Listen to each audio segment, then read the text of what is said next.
Hey, this is the World Advice Channel 2. What I want to talk about today is the topic of should Juneteenth be a holiday. So when it comes to the question of should Juneteenth be a holiday, the simple answer to the question is yes. Juneteenth definitely should be a holiday. And the reason why I say that, of course, trying to be fair and unbiased and not sound like another, you know, extremist person, even like maybe an extremist black person who everything black people say and support. Um, I automatically believe it too. Not to sound like them, I'm just being fair and unbiased.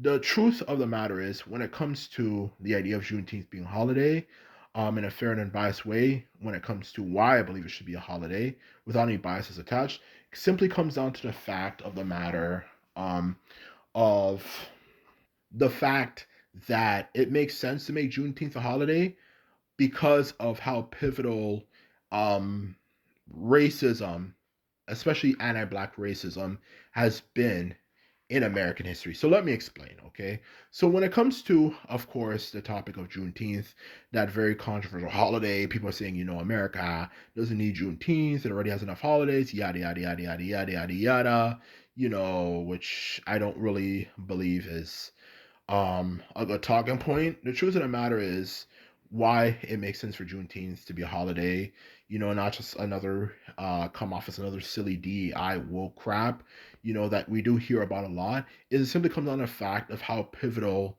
um anti-black racism has been in America, especially how pivotal racism, in the deep south, specifically during slavery, was in America, okay? Because let me explain what exactly I mean, okay? Because the truth of the matter is, when you create a holiday for anything, whenever you create a holiday, you obviously want to create a holiday for something that was a very impactful, important event in the history of your nation, okay? Whether it could be Independence Day, or whether it could be paying homage to people who died in a war, yada yada yada yada yada yada yada yada yada yada yada yada yada. The truth of the matter is, paying homage to obviously the people who fought to end slavery, which obviously relates to racism, as well as, of course, you know, the slaves who, of course, were mistreated during slavery as well, to add to that, um, and so on and so forth. Other people who just in general fought to end slavery as well were the victims of slavery themselves, is obviously something that makes a lot of sense because racism has played such a pivotal role in American history, okay? To be quite honest with you, because the truth of the matter is, most of American history, especially if you look back in the 1800s, even to the 1900s, even that towards the end of that century, racism is literally something that's literally shaped American politics to be what it is today. Okay, whether you can look at obviously the fact of, um, you know, the fact that we have two parties in America. There's two parties in America to be more exact. Um, to even why so many people are advent right wingers, to just a lot of different things relating to American history, like the Jim Crow era, which of course ended in 1960s and all that type of stuff. A lot of America as we know it has been highly shaped by um, anti-black racism, okay? As well as a fight against anti-black racism as well, okay? So to say that it's an insignificant date to pay attention to when you look at how significant it has played a role in American history is simply foolish. Because no matter how you look at it, it absolutely did play a role in even America, even once you get past, of course, the race issue, to what America has become today. Because actually, contrary to popular belief, there was a lot of racism in America, of course, at the time. But the thing that's contrary to popular belief is that America was doing well under slavery when slavery was in charge. But actually, when you look at slavery, for that matter, okay, it was actually by the time it was ending, you know, it was ending, or approaching its end internationally, but it was still alive and well in the United States, the truth of the matter, and it ended in 1965 after the war happened. You know, the truth of the matter is, most of the South, as well as America for that matter, was not really developing, okay, as it could have developed, okay, for that matter, okay. It wasn't developing. It was staying stagnant. It was definitely doing well, but it's definitely not a superpower. And that's one of the reasons why they wanted to get rid of slavery. It was an old institution.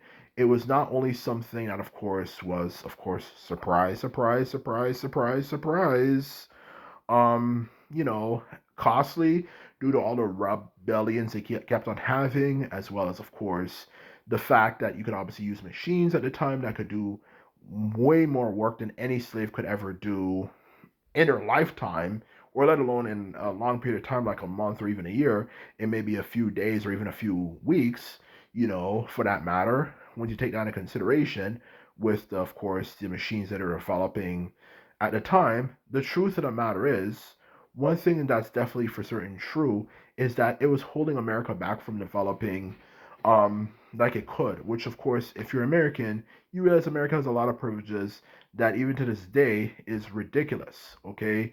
To this very day, because of how comfortable life is in America, as long as you don't get injured and, of course, have to pay a bunch of money. Like people in America, and I've been in America, okay? It's a very prosperous country. And this is coming from a Canadian, okay?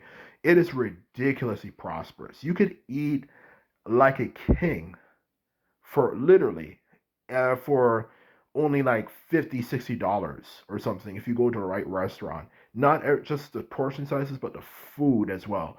Not to mention everything there tends to be cheaper, at least historically, of course, before inflation. It's very easy to travel within the nation.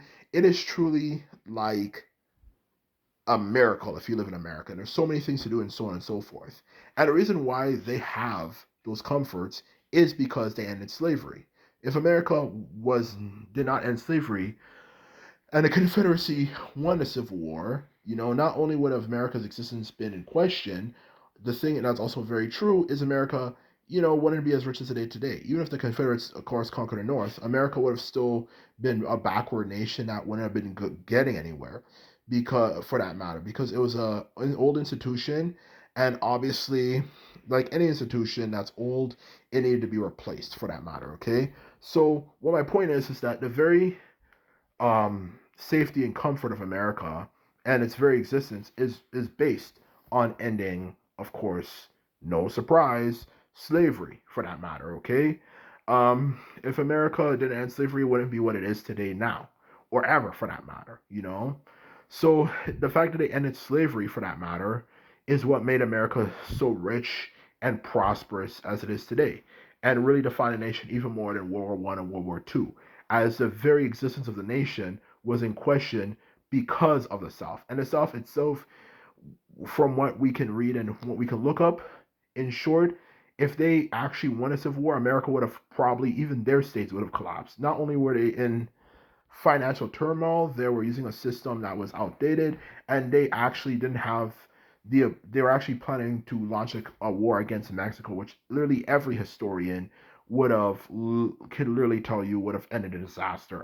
Mexico might be kind of let's be honest, a joke now, at least when it comes to how powerful its government and stuff is. But at the time, Mexico was actually pretty powerful and pretty decent, especially when you're fighting against a nation that just came from from war, if anything. So in short, America would have collapsed. So the Civil War literally defined the American nation as it is, and its very existence for that matter, aside from, of course, its very foundation after defeating the British. So to say that Juneteenth shouldn't be a holiday and so on and so forth is ridiculous. In honesty, and this is what I'm speaking of from a logical perspective, not just from, of course, a human-based perspective, or in other words, a emotional perspective. Okay, and to be quite blunt with you, I'm speaking from logical perspective. So if you have any objections, I don't know what you're making from here. Not to mention, guess what? It's a free extra day. You don't have to work. So what is the fucking fuss about? In honesty, not to mention, of course, from emotional perspective, or more specifically, a human perspective, of course, the immense suffering African Americans encountered and endured and experienced under slavery. So to say that it doesn't deserve to be a holiday is simply foolish, as it's clearly a pivotal moment in American history, the end of the Civil War, as well as the liberation of African Americans from the extremist treatment, as well as, of course, not just, of course, the liberation of them, but something that's laid a foundation for American music as today, as we know it, in all honesty, for that matter, and even entertainment, for that matter, and of course, most importantly, of course, the freedom and the well-being of African Americans, which has helped America in many different ways, as well as, of course, this also most importantly, the prosperity America experiences today. So to say that it doesn't deserve to be a holiday is simply foolish. So in short, Juneteenth should be a holiday. So anyway, this is my video. This is all I have to say. And just remember, if you like this video and videos like this, remember to thumb this video up and hit the subscribe button. And this is all. And simply put, I'm out. So bye.